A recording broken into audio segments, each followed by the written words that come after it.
So, welcome to a session on Christianity and the contest for manhood in late antiquity, the Cappadocian Fathers and the Rhetoric of Masculinity, written by Dr. Nathan Howard, who is a professor of history at the University of Tennessee, Martin.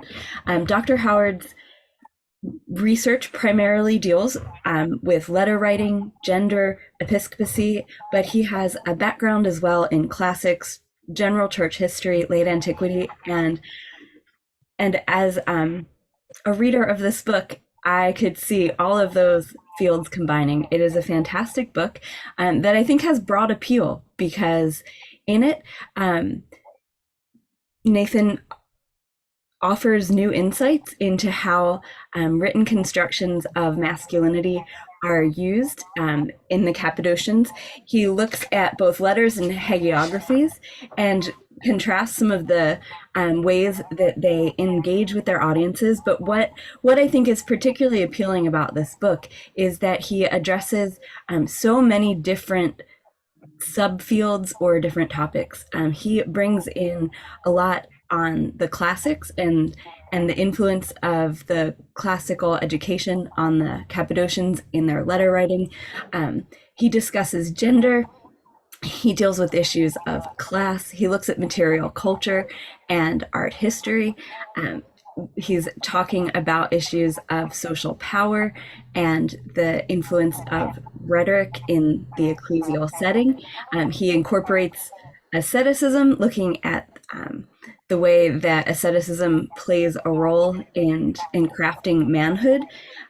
He discusses the Christological and Trinitarian controversies, looks at identity construction and the intersection of classical culture with Christianity. So if this is a book, if you are interested in the Cappadocians, you'll love it. He addresses and deals with the current conversations in the Cappadocians, but it also has a much broader reach because he really shows how all of these aspects kind of coalesce with the Cappadocians in their letter writing and hagiographies. I found particularly interesting his discussions on the material culture and his distinctions between the ways that the letters themselves could be used and the hagiographies could be used to construct manhood, particularly with pro-Nicene orthodoxy. So in many ways, his major thesis is demonstrating how the Cappadocians construct a transcendent masculinity through their writings by portraying pro-Nicene Christians as masculine and anti-Nicene Christians as weak and effeminate, and he does it by drawing in so many different topics. It is a really good read, and I'm looking forward to hearing more about it from him. Hey, thank you, Dr. Haney. I apologize to you all for it's a little bit dark in here. I'm not sure what's going on with my home's lighting, but mainly you can hear my voice. First of all, thank you, Dr. Haney, and thank you, Petros. I know you put a lot of hard time and commitment into this conference, and I certainly appreciate it.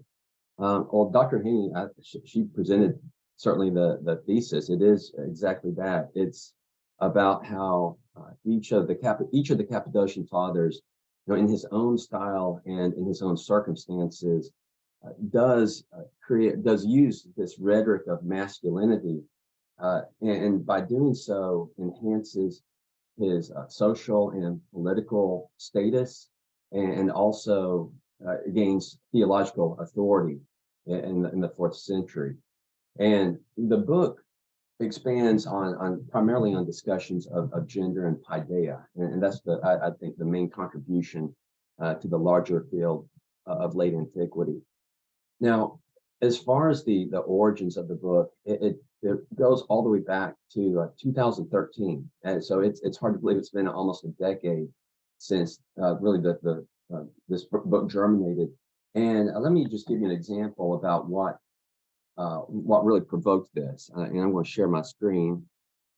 And it comes down, really, I was reading through the letters, and I'm trying to, there we go. I'll just keep it right there for now. This is letter 27. This is Gregory of Nyssa. And This is one of the few occasions. I love this. We actually have the letter that comes from Stigurius from Cappadocia. So that in itself is a treasure. This is letter number 27 in Marival's corpus, and this is an adaptation of Anna Silvas's helpful translations. But what had happened is Stigurius had already written to Gregory, simply requesting rafters for a house, and it seems like a fairly kind of prosaic request. But as you would expect, Stigurius uses the language you would expect of a sophist. It's very imaginative. It's going to be creative. It's a little bit sassy even. And when you read Stigurius's letter, it even comes across as almost as if he's taunting Gregory. And the implication from his letter, and there's a quick snapshot if you want to see that letter. But what you see in that letter is Stigurius seems to be implying that he knows it's going to be really hard to get something from Gregory because he's difficult to work with, or maybe he's somehow evasive. So in response, this is a letter that really caught my attention. There were other letters by Gregory Nazianzus as well, and Basel, but this was for me a little bit surprising. The more I read Gregory's letters, Gregory of Nyssa, I was more caught by the way that he engages in this kind of what I call verbal sparring. So what he says here, he responds to Stigurius's kind of taunting by basically giving it right back to him. And so you see, like in this first part, he's talking about if making a profit is called catching in a net. He goes forward. He says this phrasing comes from some secret sanctuary of Plato, which of course this phrase never appears in Plato. So he's already kind of chiding him a little bit, kind of mocking him. And then he comes down here further, and he says, talking about who makes their career legitimately, he says, "For who among the bishops has imposed a tax on his words? Who has made his disciples pay fees?" But this is what sophists plume themselves on, putting up their own wisdom as merchandise, just as the harvesters of honey do with their honeycomb. And so, you can see immediately that he's taken a jibe at Stigurius. Stigurius, after all, you're the sophist, and you're coming at me with this kind of insinuation that I'm somehow maybe duplicitous or difficult. And he comes down further. I won't go into all the letter, but he comes down here and he presents himself as taking the high road. And so he says down here, but I, despite your kind of insinuations, even so, even though you have paraded your Persian declamations against me, I'm still going to order these rafters for you and for your community. Even so, and of course he shows off his classical erudition, dropping Thermopylae, referring to Homeric, using a Homeric epithet to make the case. And so you can see what's going on with what we see here. Then it's an appropriate response to Stigurius. And so this is just one example of several letters, certainly the minority of the letters that I read with the three authors. But there was this underlying theme that I saw throughout, and that was a theme of what, to me, at first glance, at first you would think this is just a couple of angry persons going at each other.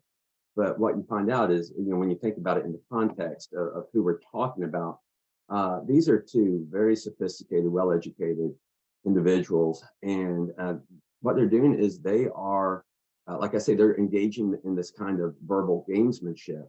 And it far from trying to belittle the other, or far from having some kind of spirit of animus. This is really all about performance and exhibition on the part of each. And ultimately, it's not just to honor oneself and present oneself as this ideal person, but also to show honor to the recipient. And what I call this, I refer to this term throughout the book.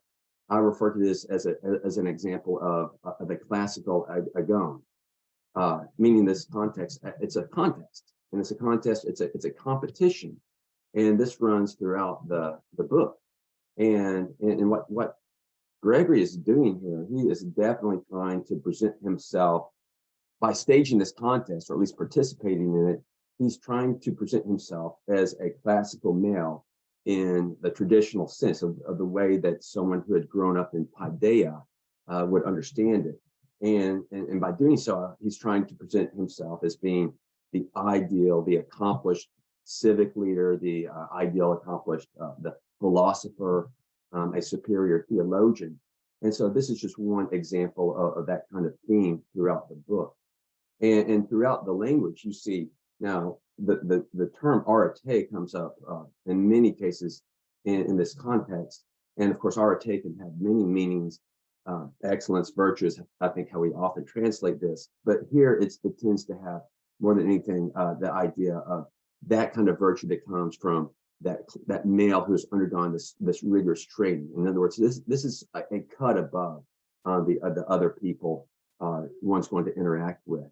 And the second part of the book, really the first two chapters deal more or less with letter writing and this participation in this contest to promote identity.